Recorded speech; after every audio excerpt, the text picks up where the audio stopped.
había más movimiento, ¿verdad? Porque aquí estamos como que en un solo lugar y a veces el video se queda ahí, ¿verdad? Pero allá había más movimiento y el video quedó muy bonito, muy bien grabado.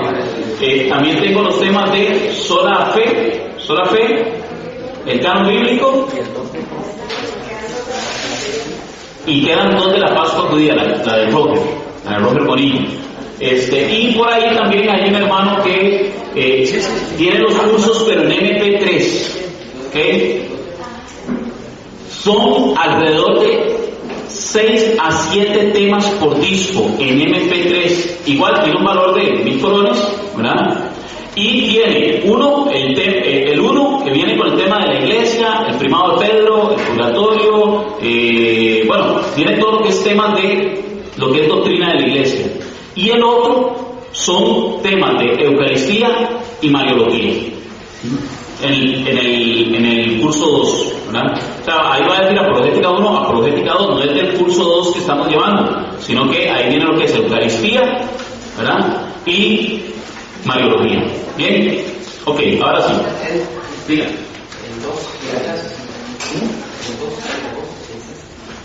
No, el 2 de agosto no tenemos clases. No, el 2 de agosto.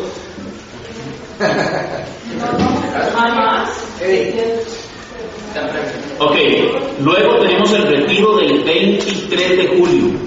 Retiro 23 de julio en María Auxiliadora, allá en Don Bosco, ¿verdad? Sede Don Bosco, de 1 a 5 de la tarde. ¿Ok? ¿Se acuerdan? Es un retiro eucarístico.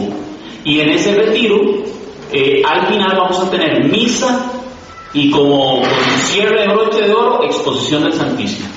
Así es que está solo bueno. Si a ustedes les gustaron los temas de Eucaristía que vimos aquí, ver los 3 temas juntos es todavía mejor, porque uno fusiona todos los temas, los entiende mejor. ¿Okay? Entonces los invitamos también, y todo eso con el hermano Eddie. ¿Okay? Eddie Robles. Bien. Ahora sí, el tema de hoy, a partir de este momento, en el nombre del Padre, del Hijo y del Espíritu Santo. Amén.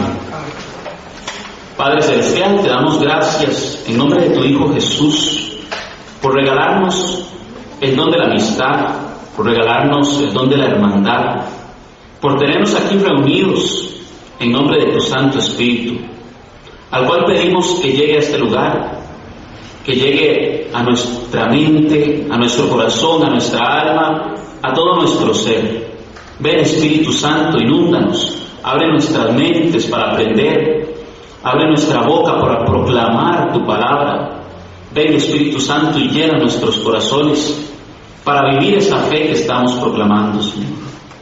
Gracias te damos, Señor, por todo este día tan maravilloso, por la lluvia, por el sol, por el frío, el calor, porque todo eso es una bendición tuya, Señor. A ti, Madrecita Santa, te queremos decir, igual que lo hizo el ángel en aquella mañana: Dios te salve María, llena eres de gracia, el Señor es contigo.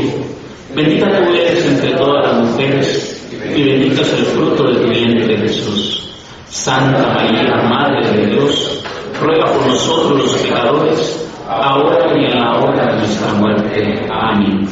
Que la gloria sea dada al Padre, al Hijo y al Espíritu Santo, como en el siempre, por los siglos de los siglos. Amén. San Francisco de Sales, ruega por nosotros. Santos y santas, ruega por nosotros. En el nombre del Padre, del Hijo y del Espíritu Santo. Amén. Amén. Bien, el tema de hoy, pues, en cierta forma viene a ser una continuación del tema de la semana pasada, pero vamos a ver otros temas que están alrededor del tema del orden sacerdotal. La semana pasada vimos lo que fue la confesión de pecados. Y ya tenemos ahí el disco, por cierto, nada más hay que quemarlo, ya se lo voy a entregar. ¿Okay? Entonces, la semana pasada vimos la confesión de pecados y vimos cómo Cristo delega esa autoridad a los apóstoles. Delega esa autoridad a los apóstoles. Pero tenemos que ver entonces también en el tema de hoy lo que es el orden sacerdotal. O sea, Cristo realmente instituyó un ministerio apostólico. Dice la Escritura que habían obispos, como los tenemos hoy en día, sucesores de los apóstoles. Dice la Escritura que existían presbíteros, en griego ancianos, ¿verdad? Presbíteros. Dice la Escritura que habían diáconos. Eso es lo que vamos a ver hoy. Vamos a ver la autoridad de esa iglesia. Si la iglesia somos todos, ¿verdad? Solamente que lo vamos a ver de una forma más breve que como lo vimos en la radio. Pero la iglesia somos todos. A lo que la iglesia dice, sí, la iglesia somos todos, pero la autoridad es apostólica. Entonces, para eso vamos a meditar en 1 Corintios capítulo 12, versículo 12, que dice: pues del mismo modo que el cuerpo es uno, aunque tiene muchos miembros, y todos los miembros del cuerpo, no obstante su pluralidad, no forman más que un solo cuerpo, así también Cristo. Palabra de Dios. Vamos a ver, cuando usted lee todo 1 Corintios, que habla sobre el cuerpo de Cristo, lo vimos en el tema de la iglesia, ¿recuerdan? ¿Qué? Lo vimos en el tema de la iglesia. O sea, la iglesia es una. También lo vimos en la comunión de los santos. Y estamos unidos entre sí.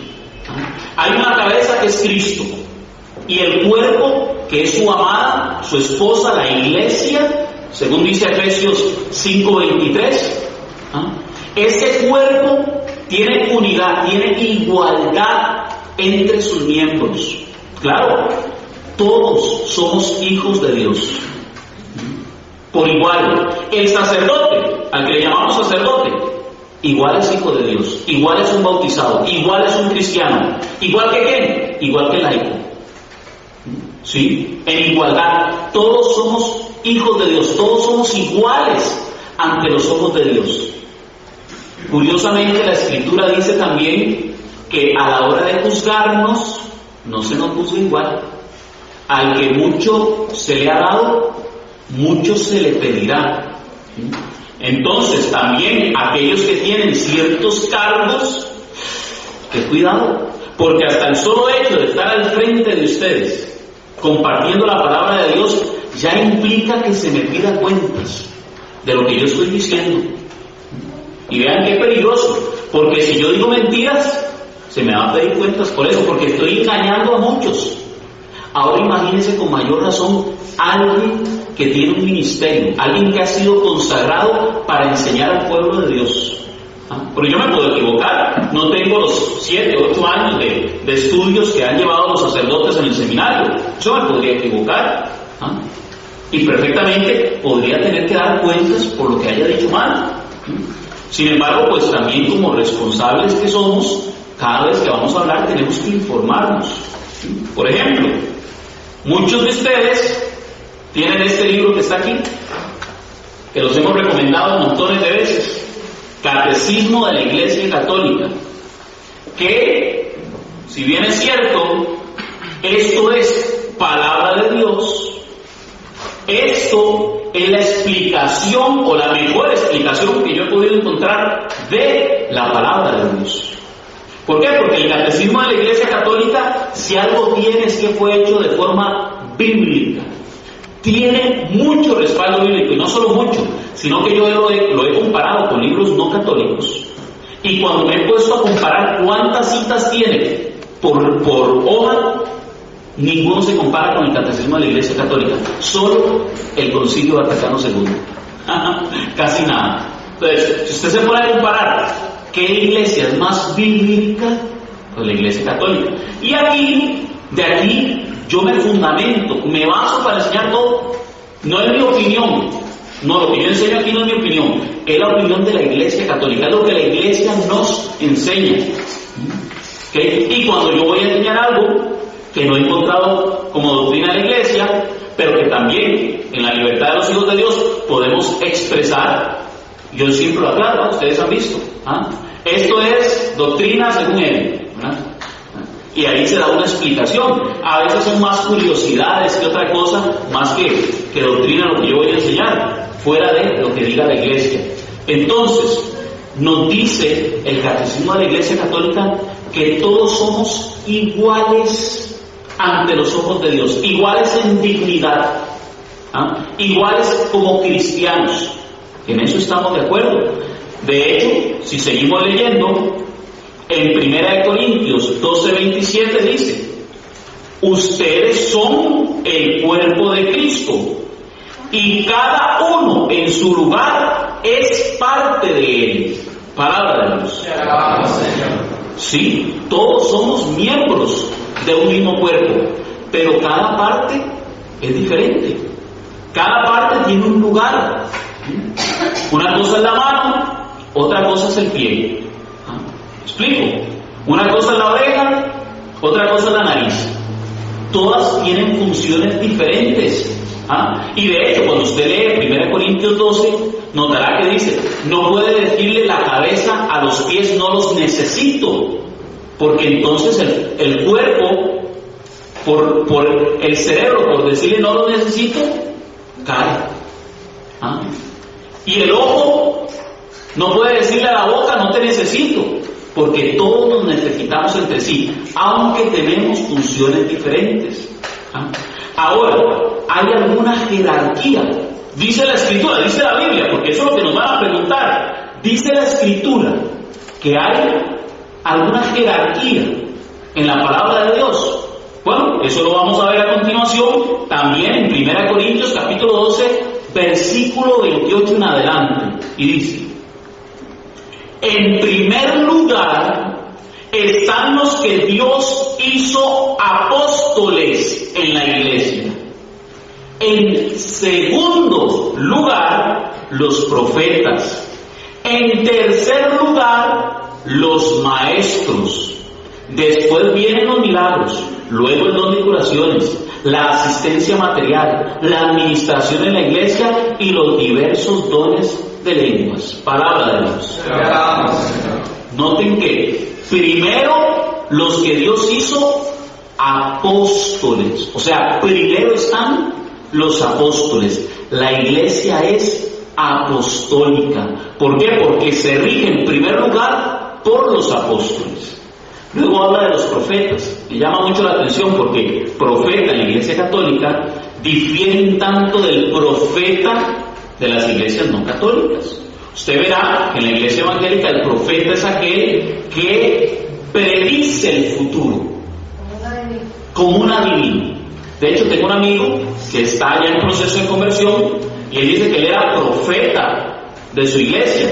Luego de que ya entró en este proceso de conversión, él me decía: vea, le soy sincero, yo lo que hacía era adivinar. Así me lo decía, ¿verdad? Yo lo que hacía era adivinar. No digo que no pueda dar realmente un anuncio de algo anticipado, no digo que no, claro que sí se puede, pero él me lo confesó, yo lo que hacía era adivinar. Entonces, también él se dio cuenta que estaba, ¿verdad? Dice: no, yo estaba convencido, yo me lo creía, yo creía que yo estaba hablando bien, porque la gente se me acercaba y después me decían: vieras que se me cumplió lo que usted dijo. Pero cuidado, ¿no será que estoy haciendo cumplir lo que me dijeron? ¿Verdad? No, resulta que en el Antiguo Testamento lo que realmente hacía el profeta, y en palabras un poquito groseras, era criticar, exhortar, llamar la atención. Eso es lo que hacía el profeta. En el Antiguo Testamento usted ve que cuando se hace anuncios del Mesías, que es lo que popularmente en las iglesias no católicas se habla de profecía, ¿verdad? De hablar del futuro, cuando se anunciaba al Mesías, abarca apenas una pequeña parte de la escritura sobre los profetas. Pero usted verá que la mayor parte es: oh pueblo de Israel, que te han rebelado contra Dios, y empieza a decirles todo lo malo que han hecho. Y empieza a invitar a un cambio, a una conversión al pueblo de Israel. Eso es lo que hace el profeta. Arrepiéntete y Dios nuevamente te abrazará como la gallina, los pollitos. Eso es lo que hace el profeta. Ciertamente dentro del ministerio como profeta, en algunos momentos Dios le puede dar luces, alguna revelación, ojo, porque la iglesia habla de revelaciones privadas y revelaciones públicas. La revelación pública es la que hizo Cristo que lo reveló todo en el Verbo, o sea, en Él. Y después están las revelaciones privadas, que ya es algo que Dios perfectamente me puede comunicar a mí, o le puede comunicar a usted, pero ojo, eso no es doctrina de la iglesia. Y además de eso, para que usted confirme si esa revelación es cierta, normalmente usted siempre tiene que dirigirse a la autoridad. Y la autoridad siempre le pide que sea reservado.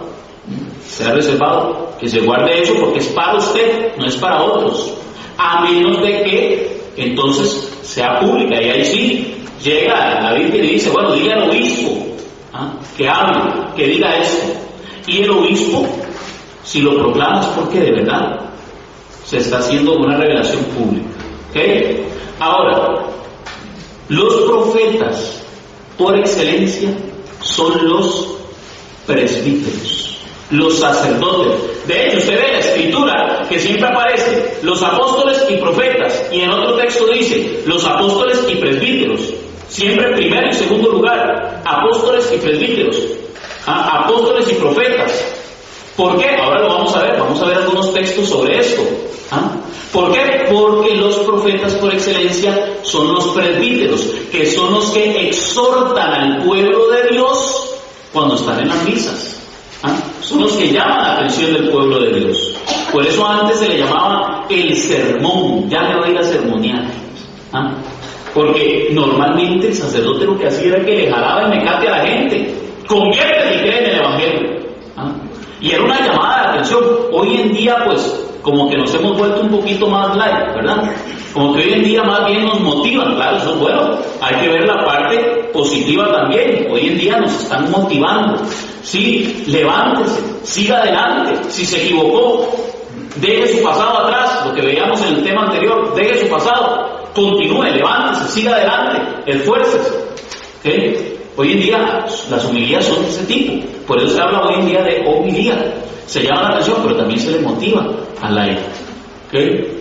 Ahora, dice 1 Corintios 29 al 30, cuestionando Pablo a los corintios, les dice: ¿acaso son todos apóstoles?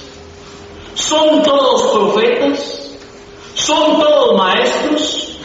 ¿Pueden todos hacer milagros, curar enfermos, hablar en lenguas o explicar lo que se dijo en lenguas? Palabra de Dios. Sí, somos miembros de un solo cuerpo. Somos miembros del cuerpo de Cristo. Está bien. Todos somos en igualdad, parte del cuerpo de Cristo, como miembros. Pero hay una jerarquía. No podemos todos ser apóstoles, porque si no, entonces no habría laicos. No podemos todos ser profetas, ni todos dedicarnos a la obra social. Para eso está pastoral social. Usted y yo también podemos hacer obra social, sí, claro, pero ellos se dedican exclusivamente a eso. Es un grupo del cuerpo de Cristo que se está dedicando por entero a lo que es la ayuda de los enfermos, de los huérfanos, de las viudas, de personas que están con escasos recursos. La iglesia se dedica a eso.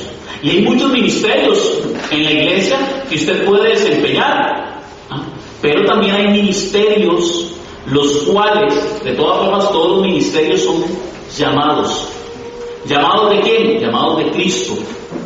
¿Por medio de quién? Por medio de la iglesia. Que eso lo vamos a ver dentro de unos minutos. Claro, Cristo despliega su plenitud en la iglesia. Cristo despliega toda su plenitud en la iglesia, y a través de la iglesia rige, gobierna. Entonces vamos a ver todo eso en los próximos minutitos. Bien, Jesús, iniciando nomás, elige a los 12 apóstoles. Para eso anoté por ahí Marcos 3, 13 al 16. Marcos 3, 13 al 16.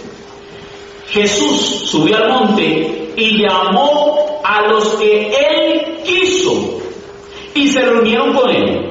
Así instituyó a los 12, a los que llamó también apóstoles, para que estuvieran con él y para enviarlos a predicar, dándoles poder para echar demonios. Estos son los 12: Simón, a quien puso por nombre Pedro, palabra de Dios. El versículo 17 sigue con la lista: Santiago, Juan, Judas, Mateo, y ahí sigue, ¿verdad? Sigue con la lista y menciona todos los 12 apóstoles. Noten lo siguiente, y ya lo hemos repetido varias veces: primero, siempre en toda la lista de los apóstoles, al primero que se menciona es a Pedro, en todas las listas. Y de último, a Judas, el que lo entregó. Y siempre le ponen el que lo entregó, el que lo traicionó, el que lo vendió. ¿Por qué? Porque cuando usted va a hacer una invitación, cuando usted va a hacer una invitación, por ejemplo, a la boda, usted se va a casar, y entonces agarra la lista de los invitados y empieza, bueno, primero a mi mamá y mi papá, a los padrinos, y empieza a ver según el orden de importancia, y después ya, aquel tío como que no me cae muy bien, bueno, lo voy a invitar. No importa, lo voy a invitar, ahora me trae algo, pero es tan pinche que nunca le trajo nada, ni pan tan siquiera para tomar café. Bueno, no importa, lo voy a meter en la lista. ¿Por qué? Porque siempre en las listas usted siempre pone de primero al más importante y ahí va descendiendo en escala de importancia. En algunos textos se dice siempre primero Pedro, así. El texto dice primero Pedro. Noten que aquí aclara: Simón, a quien puso por nombre Pedro.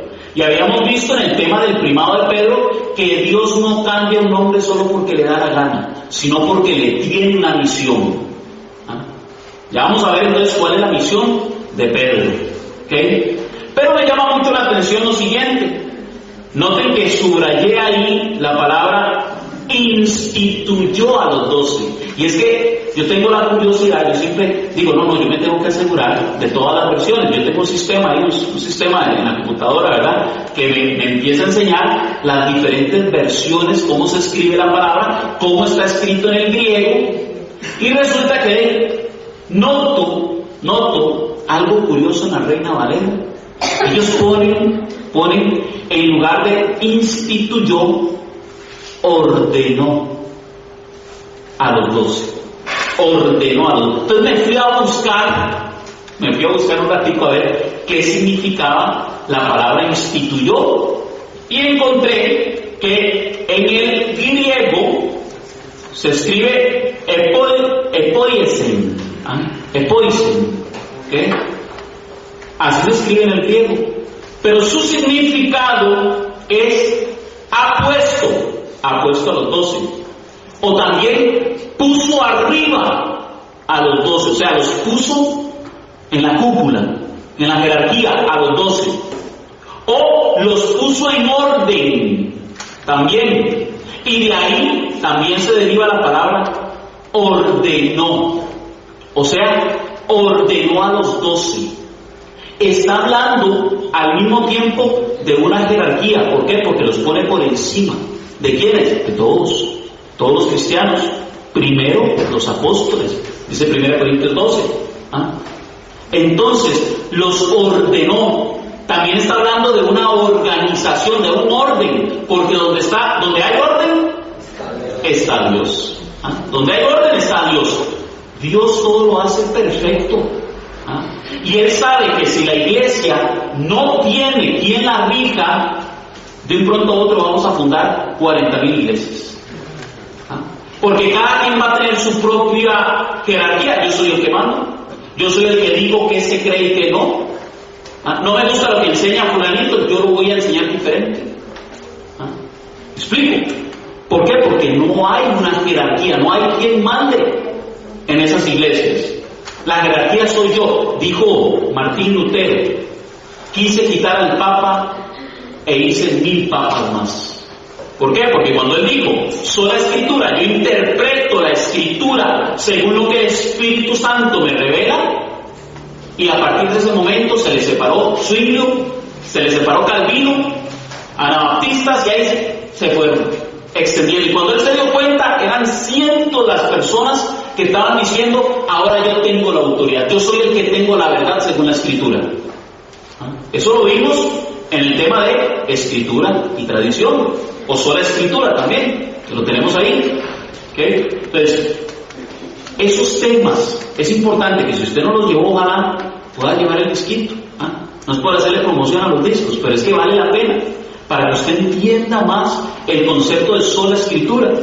¿Okay? Ahora, la iglesia es apostólica, pero mucha gente dice que después de que los apóstoles murieron, se acabó.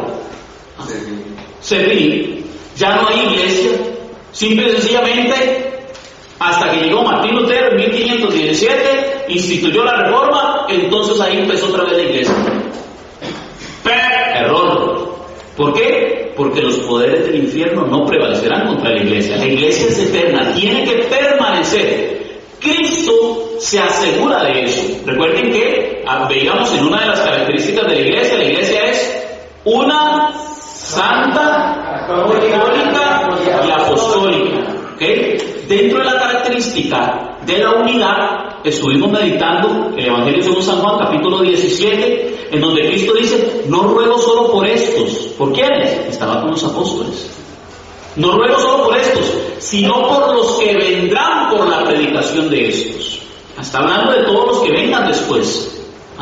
Cristo pide unidad para que todos sean uno, como tú y yo, Padre, somos uno. Que ellos sean perfectamente uno para que el mundo crea. Y meditábamos que para que el mundo crea tiene que haber unidad en el cristianismo. Hoy día la gente no quiere creer en el cristianismo porque todas las iglesias dicen que tienen la verdad. ¿Y a cuál verdad? Porque todas predican algo diferente. Por 1500 años solo había una verdad, la que decía la Iglesia Católica.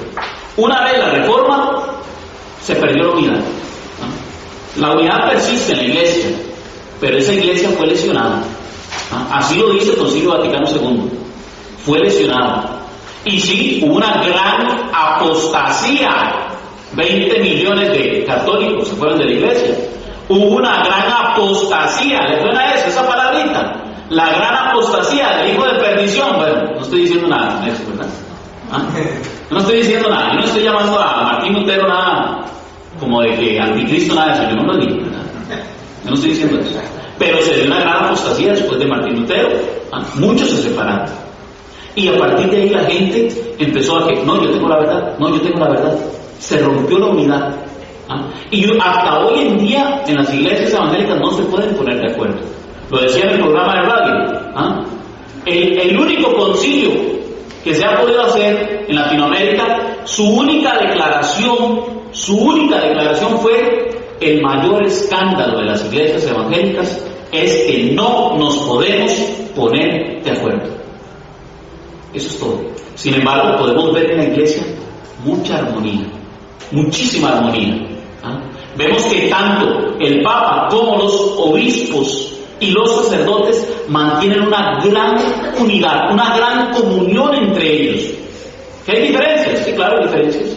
Por supuesto, somos seres humanos, pero en lo que es la doctrina, en la fe, en la moral, mantiene una gran unidad. Habrá trigo y cizaña. El trigo y la cizaña crecerán juntos, pero siempre se va a mantener la unidad de esa iglesia. Al final se dará la siega.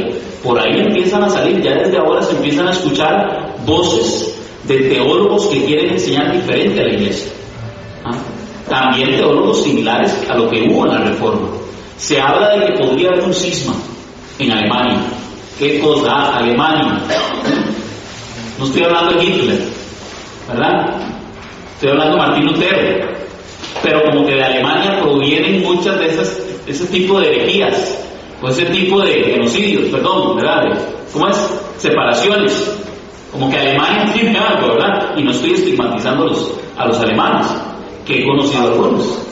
La voracidad de Martín Lutero también como... De hecho, dijo uno de los promotores del nazismo, que gracias al fraile Martín Lutero es que hoy en día podemos hablar del comunismo, porque la ideología era comunista. Entonces, lamentablemente, pues por ahí hay muchas tendencias que al final han desembocado en graves daños al planeta entero, al mundo entero. ¿Okay? Ahora, ¿Qué dice entonces la Biblia sobre la sucesión apostólica? Nos dice Hechos, capítulo 1, versículo 15 al 17. Uno de aquellos días, Pedro tomó la palabra en medio de ellos. Había allí como 120 personas y les dijo: hermanos, era necesario que se cumpliera la escritura, pues el Espíritu Santo había anunciado por boca de David el gesto de Judas. Este hombre que guió a los que prendieron a Jesús era uno de nuestro grupo y había sido llamado a compartir nuestro ministerio común. Palabra de Dios. ¿Okay? Pedro, antes del día de Pentecostés, se dice que a la mañana se pone de pie delante de todos los apóstoles y empieza a hablar de que Judas era uno de los apóstoles, era uno de los ministros consagrados. Inmediatamente empieza a contar que él ha muerto y que se necesita a alguien que lo reemplace. Y vean cómo lo dice el versículo 20, Hechos 1:20. Porque está escrito en el libro de los Salmos: sea hecha despierta su habitación, o su casa se traduce a veces, y no haya quien more en ella, y tome otro su obispado. Palabra de Dios. Algunas Biblias traducen: tome otro su lugar. Error. No, usted va al griego y lo que dice es episcopado, que es exactamente lo mismo que el español obispado. O sea, que el que es sucesor de un apóstol es un obispo. Los sucesores de los apóstoles son los obispos hoy día en la Iglesia Católica. Ellos son los que rigen la Iglesia, la dirigen, en especial el obispo de Roma, al cual Cristo le entregó las llaves del reino de los cielos y le dijo que pastoreara su rebaño, sus corderos y sus ovejas, todo su rebaño, los apóstoles y todos los fieles laicos. Entonces vemos que ya hay una sucesión, la de Judas. Termina diciendo, de hecho, el versículo 25, que tome parte de este ministerio de apostolado. Ojo, que tome parte de este ministerio y apostolado. Está hablando de un ministerio específico, del cual cayó por prevaricación Judas, para irse a su propio lugar. Versículo 26. Y les echaron las suertes, y cayó la suerte a Matías, y fue contado con los 11 apóstoles. Palabra de Dios. Oiga usted, Matías, sucesor de Judas. Si Judas, que fue el que lo vendió, necesitaba un sucesor, ¿cómo no lo va a necesitar el apóstol Pedro, al que Cristo pone como cabeza de la iglesia, como representante suyo, como su vicario? Porque si bien es cierto, Cristo es el buen pastor, Cristo es el buen pastor, ¿sí o no? ¿Sí? Amén. Ok. Él pone a Pedro como pastor de su rebaño. Entonces, si Cristo es la cabeza, si es la cabeza en el reino de los cielos, en la tierra la cabeza visible es Pedro, porque es figura del pastor, del buen pastor. A él se le dieron las llaves del reino de los cielos, y solo a Pedro se le dieron las llaves del reino de los cielos, a ningún otro apóstol. Figura, habíamos hablado en el tema del primado de Pedro, es figura de las llaves que son entregadas al primer ministro del reino de David. Habíamos analizado Isaías 22:22, en donde dice que se le entregan las llaves a Eliakim, que se convierte en el mayordomo, por así decirlo, por tener las llaves se convierte en el mayordomo de la casa de David. A quien él deje entrar, entrará, y a quien él no deje entrar, si él cierra, nadie entrará, si él abre, pueden entrar. Es lo que dice la Escritura. Lo mismo está pasando con Pedro. Pedro tiene la primacía. Él es el primer ministro del reino de Cristo. ¿Quién es el rey? Cristo. ¿De quién es la iglesia? De Cristo, pero Cristo le entrega las llaves del reino de los cielos a Pedro y lo pone como autoridad. Una vez que Pedro ha fallecido, Pedro, según cuenta la tradición, y de hecho también lo dice el Evangelio según San Juan, capítulo 25, versículo después del 15, después de que le da las llaves, después de que lo nombra pastor, que habla de la forma en la que él va a dar honor al cristianismo. Bueno, de hecho lo leemos.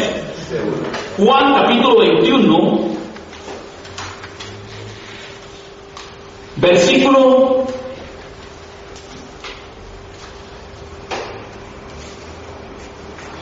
20.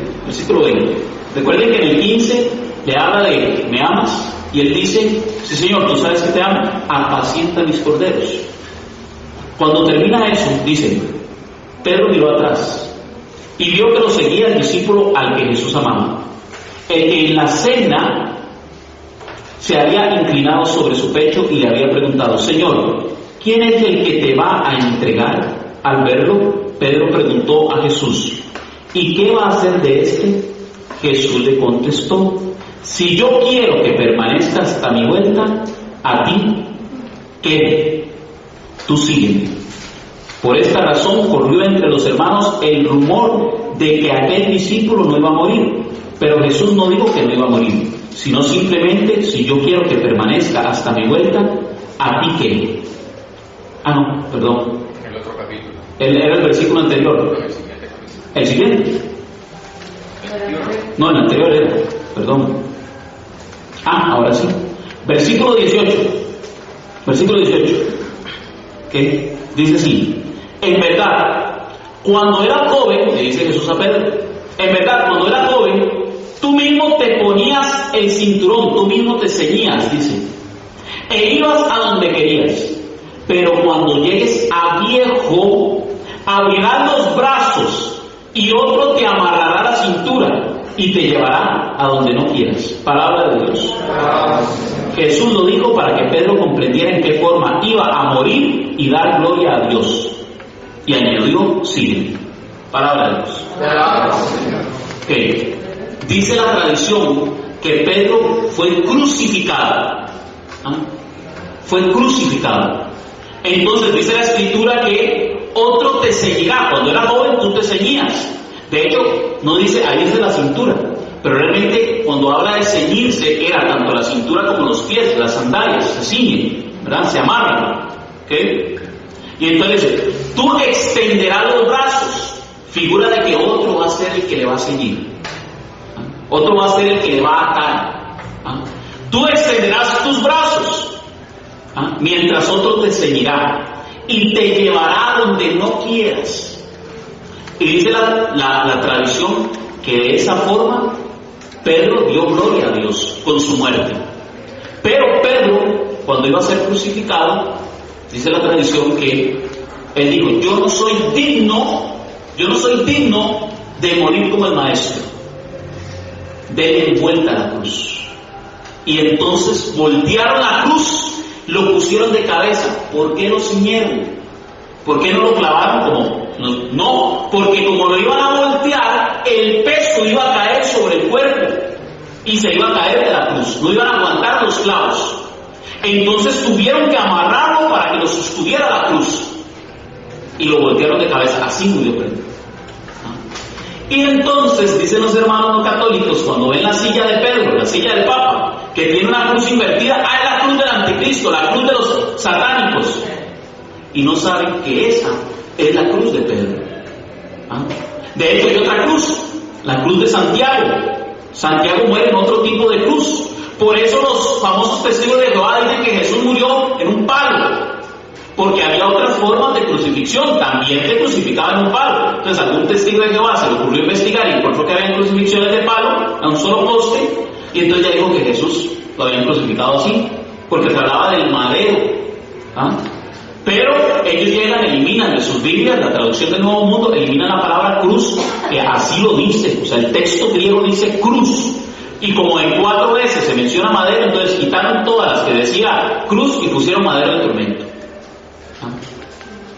Un día me topé uno de esos camisetas negras, satánicos, que usan la cruz de Cristo invertida. Y entonces me fui de mala fe. Y lo admurié todo. Llegué y le dije: ¡qué linda la cruz! ¿Dónde la consiguió? Por ahí me la compré. ¡Qué bonito que es la cruz de Pedro!, le digo yo. No, eso no es la cruz de Pedro. Claro, usted no sabe la historia. Y le empiezo a chorrear la historia y le saco la Biblia y le empiezo a enseñar. A los 10 ya no lo volví a ver con la cruz. Claro, obviamente lo que estaba queriendo era blasfemar con la cruz de Cristo, porque lo que agarran es la cruz de Cristo, no la de Pedro, y la voltean, ¿verdad?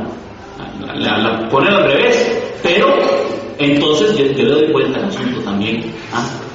Entonces, hay que ser mansos como palomas, pero astutos como serpientes. Lo estoy evangelizando, le estoy leyendo la Biblia y al mismo tiempo le estoy contando la historia de la iglesia. ¿Y qué fue lo que sucedió?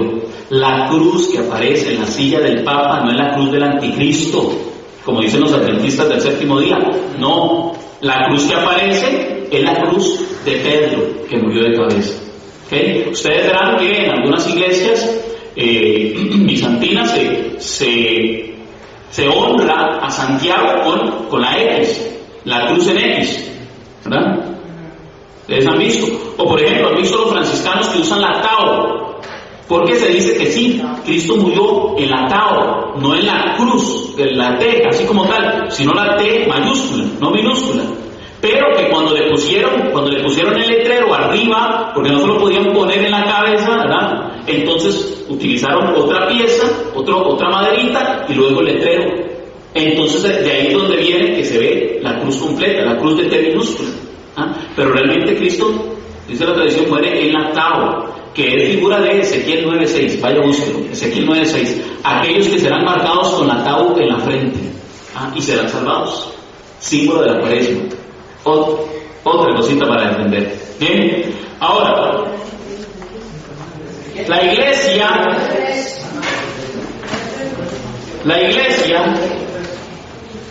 noten que Matías es contado con los 12 apóstoles. Ezequiel 9:6. Ezequiel, ¿verdad? Déjame ver si no estoy batiendo.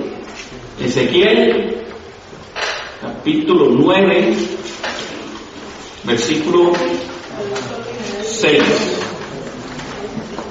Capítulo 9, versículo 4 en adelante. Versículo 4 en adelante. Y le dije: recorre Jerusalén, marca con una cruz. Realmente lo que dice es: marca con una tau en la frente a los hombres que se lamentan y que gimen por todas esas prácticas escandalosas que se realizan en esta ciudad. Luego dice a los otros: de manera que yo entienda, recorran la ciudad detrás de él y maten, no perdonen a nadie, que su ojo no tenga piedad, viejos, jóvenes, muchachos, niños, mujeres, mátenlos hasta acabar con ellos, pero no tocarán a los que tienen la cruz, a los que tienen la tau, comenzarán por mis santuarios. Palabra de Dios. La tau, de hecho la traducción Reina Valera pone: marca con una señal. Señal y marca es lo mismo, es una contradicción. Lo que dice es: marca con una tau. La tau es una T en la frente. Marca con una cruz a los elegidos. Obviamente todo esto es figura del juicio final, en donde aquellos que están en las prácticas indecentes que se mencionan en Ezequiel morirán, y los que tengan la señal de la cruz, o sea, los que rijan según la voluntad de Dios, esos serán los que se salvarán. ¿Okay? Ahora sí, seguimos. La iglesia es apostólica. La iglesia se rige por los apóstoles.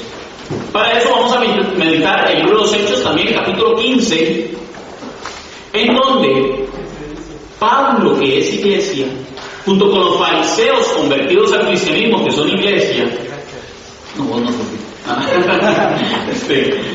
Eso es otro chiste ahí, que nos sabemos entre nosotros, ¿verdad?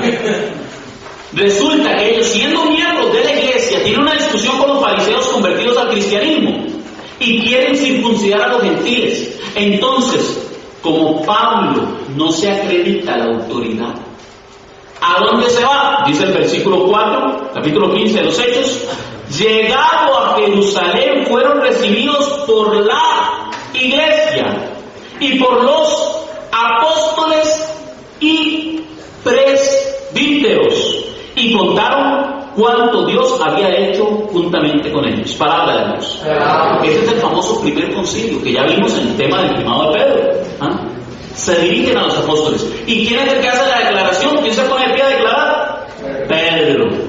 Luego viene Santiago y confirma con la escritura que lo que Pedro está diciendo es verdadero. Primero Pedro, luego la escritura. ¿Pedro contradice la escritura? No. Santiago dice, lo que acaba de decir Pedro lo confirman las escrituras.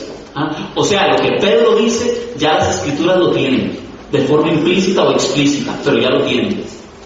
La declaración de Pedro no te la revela carne ni sangre, dice Cristo, sino mi Padre que está en los cielos. Pedro tiene la autoridad por encima de los apóstoles. A él se le entregan las llaves. Efesios 2:20. Edificados sobre el cimiento de los apóstoles y profetas. ¿Qué dijimos que eran los profetas? Los presbíteros, siendo la piedra angular Cristo mismo. Palabra de Dios. ¿Quién es la piedra angular? Cristo Jesús. Pero habíamos visto que la piedra angular es la piedra principal. Así es como se traduce, piedra principal, la piedra del ángulo. Es la piedra que sostiene toda la estructura. Y entonces ahí nos dicen, no, es que Pedro no puede ser la piedra porque Cristo es la piedra. Error otra vez. Porque Pedro es la piedra en la que se funda la iglesia. Cristo es la piedra principal con la que se une la iglesia. Y los apóstoles son las columnas. Dice Apocalipsis 21:14. La muralla de la ciudad se asienta sobre 12 piedras que llevan los nombres de los 12 apóstoles del Cordero. Palabra de Dios. O sea, y nosotros, dice el mismo Pedro, somos piedras vivas. Sí, toda una casa, en aquel tiempo las casas cuando se construían con piedras. Y las paredes, todas las paredes tenían que ir formando una piedra sobre otra. Y habían piedras que eran columnas, habían piedras que eran fundamento, y había la piedra principal, la piedra angular, Cristo Jesús. Pero ¿qué dice? ¿Qué dice Efesios 2:20? Edificaos. ¿Sobre quién nos tenemos que edificar? Sobre el cimiento. ¿Cimiento cuál? Apostólico. Y profético. Ojo. Vean Hechos 15:4. Apóstoles y presbíteros. Efesios 2:20. Apóstoles y profetas. ¿Ven la coincidencia? ¿Por qué? Porque los presbíteros son por excelencia los profetas de la iglesia. Amén. Amén. Ahora, dice la Biblia que hay apóstoles, obispos, presbíteros y diáconos. Sí lo dice. Vamos a verlo. Dice entonces Tito 1:5. Tito 1:5. Pablo le dice a Tito: el motivo de haberte dejado en Creta fue para que acabaras de organizar lo que faltaba y establecieras presbíteros en cada ciudad como yo te ordené. Palabra de Dios. ¿Okay? Pablo, recuerden que Pablo llega a formar parte del colegio apostólico. Y Pablo le dice a Tito, que Tito es obispo, le dice a Tito, o un obispo, que lo nombró en Creta, o sea, lo puso en Creta, para que organizara todo lo que faltaba y estableciera presbíteros, o sea, ordenara presbíteros en cada ciudad. ¿Cómo hace la iglesia hoy en día? Ordena presbíteros en cada ciudad. Como te lo ordené, porque donde hay orden está Dios. Tiene que existir un orden, tiene que existir una jerarquía que rija la iglesia. Es ilógico pensar, como decíamos en sola escritura, que Dios va a llegar y va a decir, muy sencillo, voy a, por ejemplo, Costa Rica, creo que este ejemplo lo habíamos puesto.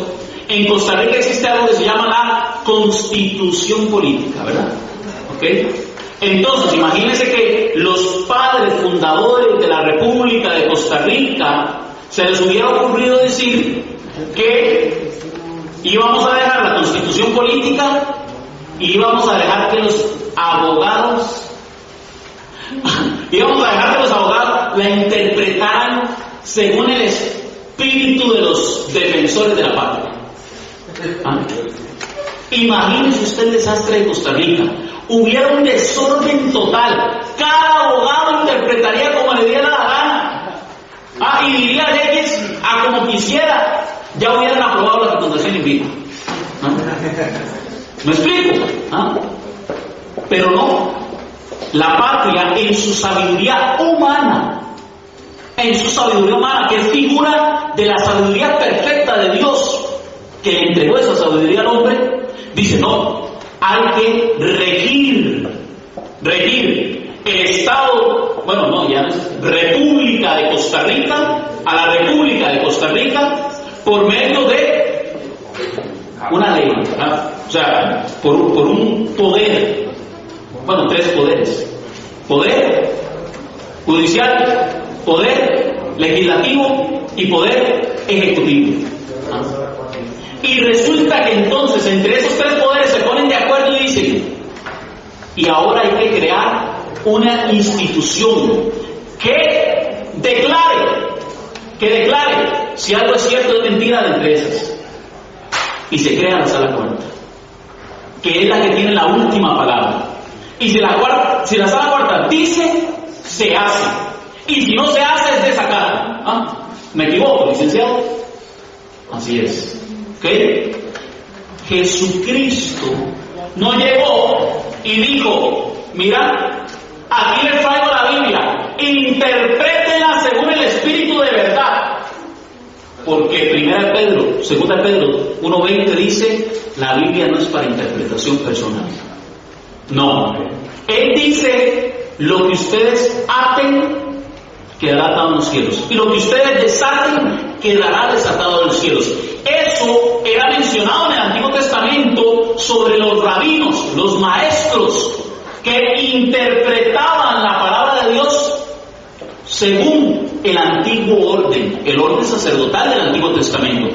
En el Nuevo Testamento, Cristo le dice a Pedro: te daré las llaves del reino de los cielos. Todo lo que tú ates atado quedará en los cielos, y todo lo que desates desatado quedará en los cielos.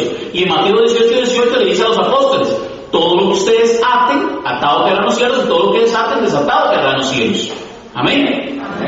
¿Okay? Entonces, Jesucristo le está dando a la iglesia apostólica de los apóstoles la autoridad, el poder para interpretar correctamente la revelación de Dios.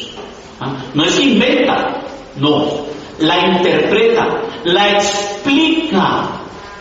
Por eso es que en los concilios muchas veces le dicen: es que eso se creó en el concilio de 1850. No, se ha creído siempre, pero la iglesia lo ha explicado hasta tal fecha. ¿Por qué? Porque se vio la necesidad, ¿verdad? Porque fue cuestionada. Se cuestionó la divinidad de Cristo, y en el siglo IV se declara a Cristo verdadero Dios y verdadero hombre. ¿Qué es que la iglesia creyó que Cristo era Dios hasta ese siglo? No. Todos los cristianos anteriores al concilio ya lo creían. La iglesia explica, aclara y dice cuál es la revelación. Muy bien. Entonces, Tito, que es obispo, puede instituir presbíteros y enviarlos a las ciudades.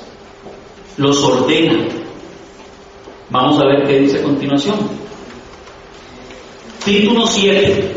Pablo, hablándole a Tito, ¿qué le dice a Tito?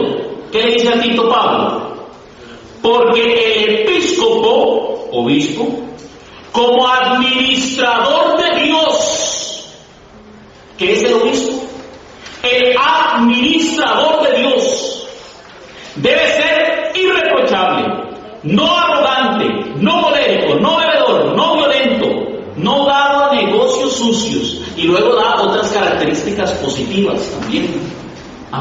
Pero concluye entonces diciendo: que esté adherido a la palabra fiel, conforme a la enseñanza. O sea, los obispos reciben la enseñanza de los apóstoles, para que sea capaz de exhortar con la sana doctrina. O sea, los obispos son los que tienen la sana doctrina. Y oiga lo que dice: y refutar a los que contradicen. Palabra de Dios. Por eso es que el Papa Benedicto XVI, obispo de Roma, sucesor de Pedro, es uno de los apologistas más bravos de la historia. ¿Por qué? Porque él refuta a los que contradicen a la iglesia. Ese es el buen obispo. Intachable. Y usted verá que en lo que se trata de obispos, oiga, son muy poquitos. ¿Se dan escándalos? Sí, pero son muy poquitos los escándalos. Y decíamos en el tema de la iglesia, ¿verdad? En el tema de la iglesia, si de los apóstoles Judas lo entregó, Pedro lo negó, Santiago y Juan empezaron a repartirse los puestos, de los 12 solo uno quedó al pie de la cruz. Más bien la iglesia ahora tiene obispos de lujo.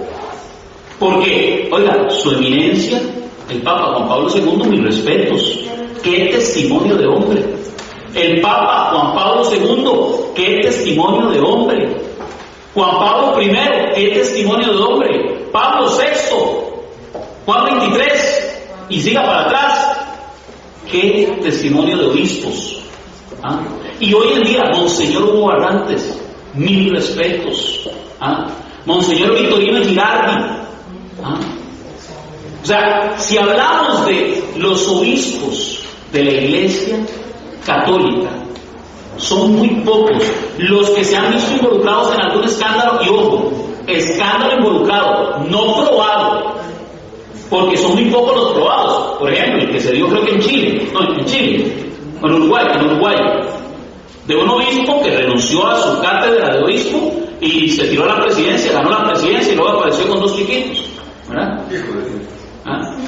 ¿Se dan escándalos? Sí, claro. Sí se dan. Pero si se dieron en la iglesia de Cristo cuando él estaba vivo, ¿cómo no se va a dar en la iglesia hoy? Seguimos entonces. ¿Qué dice entonces de los presbíteros? Primera Timoteo, capítulo 5, versículo 17. Pablo diciéndole a Timoteo: los presbíteros que son buenos dirigentes, que son dirigentes, los que dirigen, los que rigen, son los que guían al pueblo de Dios. Los presbíteros que son buenos dirigentes recibirán doble honor. Pero ¿por qué ustedes llegan y le besan la mano al sacerdote? Antes se practicaba mucho que usted llegaba y le besaba la mano y se ponía de rodillas. Ahora, a ver, ¿qué compa? ¿Todo bien? Y le dicen doble honor. Honor a quien honor merece, dice la Escritura. ¿Y qué dice Pablo a Timoteo? A los presbíteros doble honor. Oiga, y esto no se cumple, pero bueno. Y remuneración, y doble remuneración. Remuneración. Bueno, gracias a Dios, pues, los de aquí de Costa Rica, pues, están bien cachetoncitos, ¿verdad? Los tienen bien cuidaditos, pero el salario no es un salario de la profesión que ellos tienen. Porque ellos, además de ser sacerdotes, son profesionales. Estamos hablando de que han estudiado psicología, que han estudiado teología, que han estudiado filosofía, 8 años quemándose las pestañas para recibir un salario mínimo. ¿Por qué? Porque ellos lo hacen no por el dinero, lo hacen por amor a nosotros, al pueblo de Dios. Y aquí en confianza les cuento. Un día me fui con el padre de una parroquia, no voy a decir quién porque a él no le gusta. Me fui con el padre de una parroquia. ¿Ustedes saben quién es? Y nos fuimos al banco. Y entonces me dice: ay, qué dicha, ya voy a pagar la tarjeta de crédito. Tenía 3 meses de atraso. ¿Qué? ¿Cómo se va a atrasar 3 meses? No, es que eso es lo que me habían atrasado a mí, el salario, el estipendio. Y se me había atrasado, entonces tuve que arreglármelas con la tarjeta de crédito. Hasta eso, parecemos como en la escuela, ¿verdad? En el Ministerio de Educación, ¿ah? Que rechazan el salario, hasta eso se da. ¿Ah? ¿Por qué? Porque la gente dice, es que la iglesia está bañada en plata. Números rojos son los que tenemos. Hay que ayudar a la iglesia. ¿Ah? Solo chinchichín se oye en la misa. Chinchichín, ¿sabe qué es chinchichín? ¿Ah? Sí, así. Solo eso se oye. ¿Ah? Pero ni ahora, ni por vara sacan uno de esos nuevos, ¿no? ¿Ah? Y mucho menos el puma que le conté, ¿verdad? O el anaranjado nuevo, ¿no? Oiga, la iglesia necesita, la iglesia no pide el diezmo, porque la iglesia no está por el dinero, pero la iglesia necesita ayuda, hay que ofrendar, y hay que hacerlo generosamente, porque el presbítero merece doble honor y doble remuneración. Sobre todo, los que llevan el peso de la predicación y de la enseñanza. O sea, que los presbíteros llevan el peso ¿de qué? De la predicación y de la enseñanza. Oiga, ¿a qué iglesia se parece esto? Yo no veo aquí un culto pentecostal. A la única. Solo hay una. La palabra de Dios es maravillosa. Y seguimos leyendo, 1 Timoteo 5:19. No aceptes acusaciones contra un presbítero si no son presentadas al menos por 2 o 3 testigos. Y es que ¿por qué alcahuetean a ese cura? ¿Ah? A ese cura mal portado que se metió con fulanita y ya llegan con el chisme. A ver, usted tiene testigos, traiga 2 o 3 testigos. Ay, es que la iglesia los alcahuetea, no hace nada. Venga con 2 o 3 testigos. No, chismes, es lo que llegan, chismes. Hoy, vea, es que yo creo que yo vi salir a alguien de ahí de la casa curada. Chismes. Pero no hay pruebas. La iglesia no puede apresurarse. ¿Por qué? Porque la iglesia es demasiado bíblica para hacerlo. ¿Ah? Si hay una iglesia bíblica, es la iglesia católica. Amén. Amén. No escuches rumores, chismes sobre un presbítero. Si vas a escuchar algo, que sea con el testimonio de 2 o 3. Y yo sé lo que es que la iglesia, lo sé por testimonio. Que haya habido un grupo de gente que fue en filita a quejarse de un presbítero y lo hayan terminado sacando. Y muchas veces los han no solo trasladado, porque muchas veces se critica eso, es que lo trasladaron nada más, no, y también los han sacado de su ministerio. Se ha dado en muchos casos. Y la iglesia necesitando presbíteros, pero lo hace por eso. Acusaciones penales falsas. Hasta acusaciones penales falsas. Condenados en la corte. Y condenados en la corte. Qué cosa, ¿no? Ese es un tema que hay que tocar. Me les estoy comiendo el tiempo. Unos minuticos más, ¿verdad? No importa. No, unos minuticos. No ya venga nadie padre. Todavía falta, porque son 6. Es que yo creo que va a tener que hacer segunda parte, porque el tema pasado llegué a la mitad. 1 Corintios 5:21. Te pido insistentemente ante Dios, Cristo Jesús y los santos ángeles, que observes estas reglas con imparcialidad, sin hacer diferencias. Palabra de Dios. Oiga, Pablo le ordena a Timoteo que siga las reglas sin imparcialidad. ¿Cuáles reglas? Si alguien acusa a un presbítero, primero testigos, pruebas. Luego habla de que hay que reprenderlos. ¿Qué fue lo que pasó hace poquito el Papa Juan Pablo II sobre las acusaciones de pedofilia y todo esto? ¿Qué fue lo que dijo Juan Pablo II? Aparte el Papa Benedicto XVI. ¿Qué dijo? Aparte de pedir disculpas, porque lo hizo.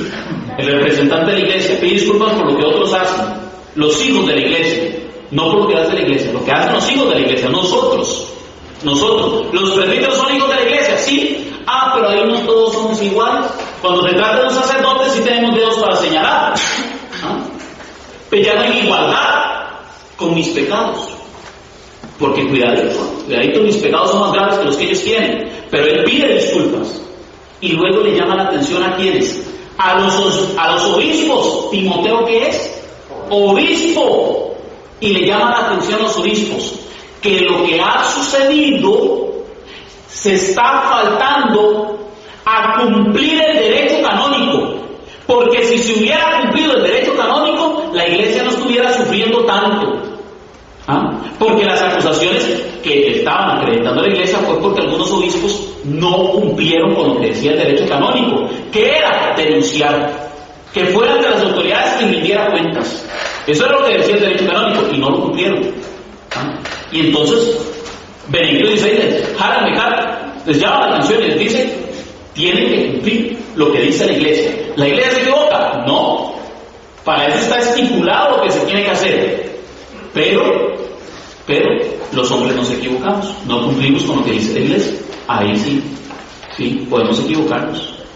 Y termina diciendo, 1 Tito 5:22, no impongas, aquí le dice a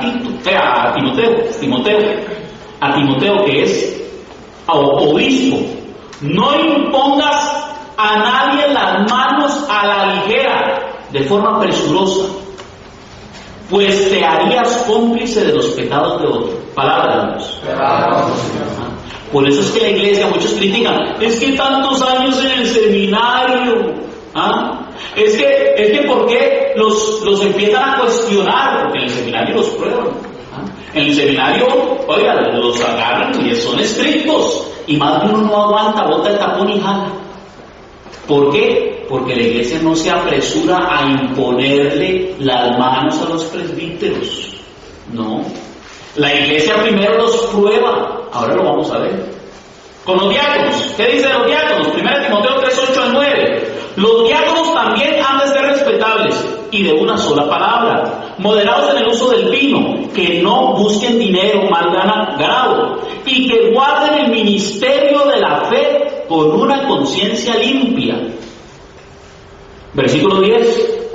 Primero, sean sometidos a prueba, y después, si no hubiera nada que reprocharles, sean aceptados como diáconos. Palabra de Dios. Ahora están varios diáconos, ¿verdad? Varios diáconos que está educando el señor obispo, ¿verdad? El señor Hugo Arantes, y ya varios han tenido que desertar, no han aguantado el trajín porque es duro. Son hombres casados. Bueno, de hecho le aman. Los diáconos sean maridos de una sola mujer, que gobiernen bien a sus hijos y sus casas. Palabra de Dios. O sea, los diáconos son casados. Los diáconos son casados, pero usan cuello clerical. Así es que no se escandalice cuando vea a los próximos diáconos. Ellos usan cuello clerical, solamente que el obispo puede cumplir todos los sacramentos. El presbítero no puede confirmar, a menos de que un obispo lo nombre para confirmar. Y el diácono no consagra, celebra la liturgia y hace la misa, pero sin consagración. Celebra igual que el sacerdote, nada más que no consagra, no utiliza la epíclesis, ¿verdad? Luego puede celebrar matrimonios, puede celebrar bautismos, puede dar dirección espiritual, pero no puede confesar. Puede ayudar con la unción de los enfermos, pero no unge. Prepara al que va a ser ungido, pero no unge. Puede celebrar, digamos así, funerales, ¿verdad? Funerales, ¿ok? Puede cumplir varias funciones del presbítero, pero hay algunas que no. Y no se dedica tiempo completo al diaconado, sino que en parte, actualmente, porque antes era tiempo completo. Antes sí se practicaba que el diácono era tiempo completo, y el presbítero, y ahora actualmente el diácono solamente es temporal, fines de semana, libres, feriados, cuestiones así. ¿Okay? Ojo. ¿Quién instituye a los diáconos? El obispo, no el presbítero. No es que el presbítero, no. El obispo instituye diáconos y presbíteros. ¿Y quién instituye obispos? No. Los obispos no instituyen obispos. El Papa instituye los obispos.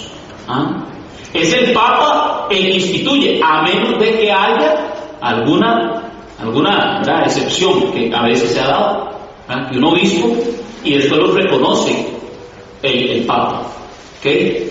Entonces, en el orden sacerdotal se sigue el mismo orden de las Santas Escrituras. Concluye diciendo, 1 Timoteo 3:13, porque los que ejercen bien el oficio de diáconos ganan para sí un buen grado y mucha confianza en la fe que es en Cristo Jesús. Palabra de Dios. ¿Por qué? ¿Por qué se le llama sacerdotes a los presbíteros? ¿Por qué? ¿Ah? Ok.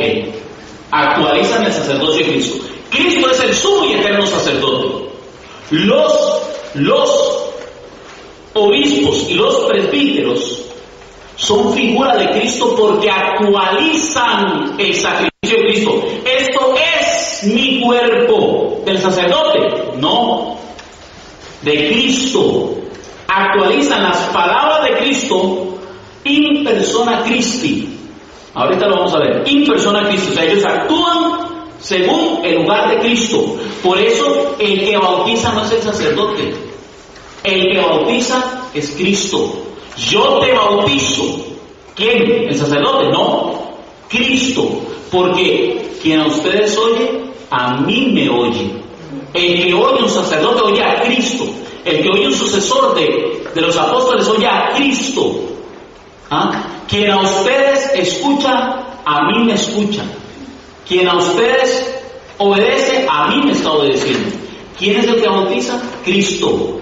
¿Quién es el que confiesa? Cristo. ¿Quién es el que casa? Cristo. ¿Quién es el que unge? Cristo. ¿Quién es el que ordena? Cristo. A través de la iglesia. A través de los ministros ordenados de la iglesia. Es Cristo mismo quien está, porque la cabeza y el cuerpo son uno solo, pero en especial en aquellos que Él constituyó, aquellos que Él instituyó, ordenó apóstoles. En especial, de hecho, los presbíteros le rinden cuentas al obispo. Al obispo le prometen votos de castidad, obediencia y pobreza. ¿A quién? Al obispo, figura de Cristo. Y los obispos se lo prometen al Papa. Los diáconos, al obispo, solo que no de castidad, porque sí de castidad con una sola esposa. Vean que cuando se habla del diácono, que sea de una sola esposa. ¿Ah? De una sola esposa. Que no haya sido casado varias veces. ¿Okay? Entonces, nosotros también somos sacerdotes, porque le llamamos sacerdote al presbítero, pero su título real no es sacerdote, su título es presbítero, diácono, obispo, no es sacerdote. Les llamamos sacerdotes porque son representantes del sumo y eterno sacerdote. Amén. Amén. Bueno, sí es cierto, nosotros también somos sacerdotes, porque dice 1 Pedro 2:9, pero vosotros sois linaje elegido, sacerdocio real, nación santa, pueblo adquirido, para anunciar las alabanzas de aquel que os ha llamado de las tinieblas a su admirable luz. Palabra de Dios. Nosotros somos sacerdocio real. ¿Qué es real? Del reino. Somos reyes, sacerdotes y profetas. Ha dicho la iglesia por 2000 años. En el momento que usted es bautizado también lo ungen. ¿Ah? El santo crisma. ¿Ah? Que le embarran. ¿Ah? Que le untan. Es que unción es eso, untar, embarrar. Eso es lo que significa. ¿Ah? Porque usted en el bautismo se convierte en profeta, sacerdote y rey. ¿Por qué? Porque se une al cuerpo de Cristo. Amén. Amén. Pero ojo, no les vaya a pasar lo de Coré. Porque es que yo soy sacerdote, yo soy rey, yo soy profeta. Yo soy igual que los ministros ordenados. Hay muchos que se han puesto a nivel de los sacerdotes. Y vea lo que le ocurre, lo que dice Judas, la carta, la epístola de Judas, capítulo 1, versículo 11. Pobre de ellos, siguen los pasos de Caín, se extravían por causa del dinero, al igual que Abraham. ¿Por qué se extravían? por el dinero. Ojo, cuidadito. Y se pierden como el rebelde Coré. ¿Cuál rebelde Coré? ¿Usted alguna vez ha oído mencionar Coré? No. Léalo. Número 16:3. Se rebelaron contra Moisés y Aarón y dijeron: basta ya, ¿acaso no están consagrados todos los miembros de la comunidad? ¿Y no está Yahvé en medio de nosotros? ¿Por qué entonces se creen ustedes superiores a la comunidad de Yahvé? Palabra de Dios. Resulta que Coré, junto con otros hombres de su tribu y otras personas que se le aliaron, se rebelaron contra Moisés y Aarón. ¿Quién era Aarón? El sacerdote, el primer sumo sacerdote. Moisés, que es figura de Cristo. Mesías, figura del Papa. Porque el Papa es figura de Cristo. O sea, Pedro es figura de Cristo. Moisés es figura de Cristo. Es figura también del Papa. Y se rebelan contra el Papa y los obispos, figura del sumo sacerdote, Aarón. Y dice: ¿por qué entonces ustedes se creen superiores a la comunidad? ¿Qué significa iglesia? Comunidad. En el Antiguo Testamento ya había sucedido esto. Judas, Judas el apóstol, recuerden que hay dos Judas, Judas Tadeo, Judas Iscariote. Entonces, Judas Tadeo escribe una epístola. Dice que ahora les va a pasar las del rebelde Coré. ¿A quiénes? De hecho, usted lee toda la epístola y le está hablando al pueblo de Dios. Porque hay rebeldes entre el pueblo de Dios, gente que se quiere poner al nivel de los presbíteros, de los obispos. Y vea lo que hace. Concluye. Capítulo 16, versículos 4 y 5. Al oír eso, Moisés se echó de bruces al suelo. Luego, dirigiéndose a Coré y a toda su banda, les dijo: mañana temprano Yahvé dará a conocer quién es suyo y quién está consagrado y puede acercarse a él. Él mismo hará que se aproxime el que eligió. Y al día siguiente, Coré y todo el pueblo fueron exterminados. Figura del fin de los tiempos, en donde se sabrá quiénes son realmente los de Cristo, en donde sabrá quiénes están por el dinero y se quieren poner por encima de los obispos, los sucesores de los apóstoles. El fin de los tiempos. Ese es otro tema muy interesante que tenemos que ver. Lo vamos a dejar aquí, porque me falta la mitad del tema y yo hablo mucho. En el nombre del Padre, del Hijo, del Espíritu Santo. Amén. Padre Celestial, en nombre de tu Hijo Jesucristo te pedimos humildad. Humildad para reconocer la autoridad que tú has instituido. Humildad para servir, para ser siervos fieles, para servir junto con tus apóstoles, los obispos, los presbíteros y los diáconos, como un solo cuerpo, en total unidad, Señor, en total paz, para que cuando aquellos que buscan la verdad y encuentren la unidad de la Iglesia Católica puedan creer en ti, Señor. Nosotros solo somos siervos inútiles, que no hacemos más que lo que tú nos pides, Señor. Habla, Señor, que tu siervo escucha. Escuchamos tu palabra hoy, Señor. Te escuchamos a ti. Te escuchamos a ti a través de los obispos. Te escuchamos a ti a través de los presbíteros, de los diáconos. Tú, Señor, que eres el que me perdona los pecados, a través de la voz de ese hombre, pecador igual que yo, sí, pero al fin y al cabo, instituido por ti, Señor, escogido por ti, para poder perdonarme mis pecados, para consagrar tu cuerpo y tu sangre, para bautizarme, para confirmarme, para ungirme. Gracias, Señor. Gracias te damos por los sacramentos que le has dado a tu iglesia y que nos das a nosotros a través de tus santos apóstoles. Gracias, Señor. A ti la gloria y la alabanza por los siglos de los siglos. Amén. En nombre del Padre, del Hijo, Espíritu Santo.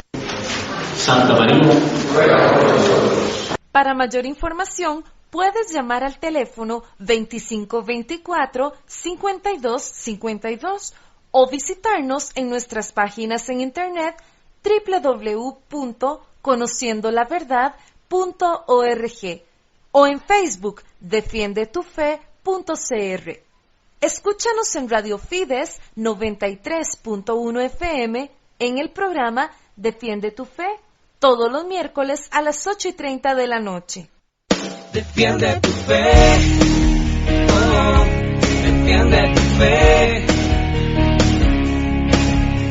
Conoce más de la Iglesia de Cristo.